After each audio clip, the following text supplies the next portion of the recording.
আজকের সবচেয়ে বড় প্রশ্ন, ক্যারিয়ারে সফল হতে গেলে স্কিল বেশি দরকার নাকি ডিগ্রি?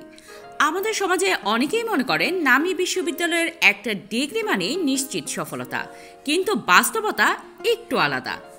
আপনি যদি হাতে কলমে কাজ না জানেন, আপনি যদি বাস্তব সমস্যার সমাধান করতে না পারেন, শুধু সার্টিফিকেট নিয়ে আপনি খুব বেশি দূর যেতে পারবেন না। ডিগ্রি হলো দরজা খোলার চাবি, এটা আপনাকে সুযোগ এনে দিতে পারে, কিন্তু স্কিল হলো সেই ক্ষমতা যা দিয়ে আপনি সেই সুযোগ কাজে লাগাবেন।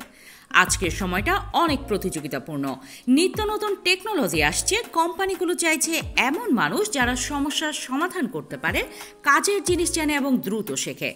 চিন্তা করে দেখুন, একটা প্রোগ্রামার দরকার হলে বস আসলে দেখে আপনি কোন ভার্সিটির গ্র্যাজুয়েট নাকি আপনি কেমন কোড লিখেন। ঠিক তেমনি একজন ডিজাইনার বা ভিডিও এডিটরের ক্ষেত্রে ক্লায়েন্ট দেখে আপনার পোর্টফোলিও, আপনি আগে কী কাজ করেছেন, কতটা দ্রুত কাজ ডেলিভার করতে পারেন।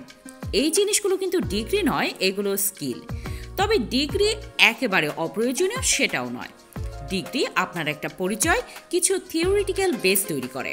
বিশেষ করে যারা গবেষণা, ডাক্তারি, ইঞ্জিনিয়ারিং বা গভীর একাডেমিক ক্যারিয়ার করতে চায়, তাদের জন্য ডিগ্রি অত্যন্ত গুরুত্বপূর্ণ।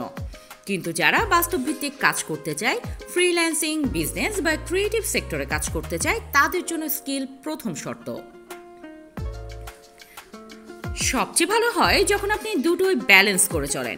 মানে আপনি যদি ডিগ্রির পাশাপাশি হাতে কলমে স্কিল শেখেন, যেমন digital marketing, content creation, coding, graphics design, video editing ইত্যাদি, তখন আপনি অন্যদের চেয়ে অনেক এগিয়ে থাকবেন।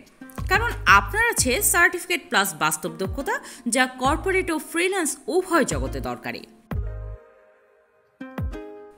শেষ কথাটা স্পষ্ট, আজকের দিনে স্কিল ছাড়া সার্টিফিকেট একা কিছুই না, আর সার্টিফিকেট ছাড়া স্কিল হলো আপনার আত্মবিশ্বাসের সেরা অস্ত্র।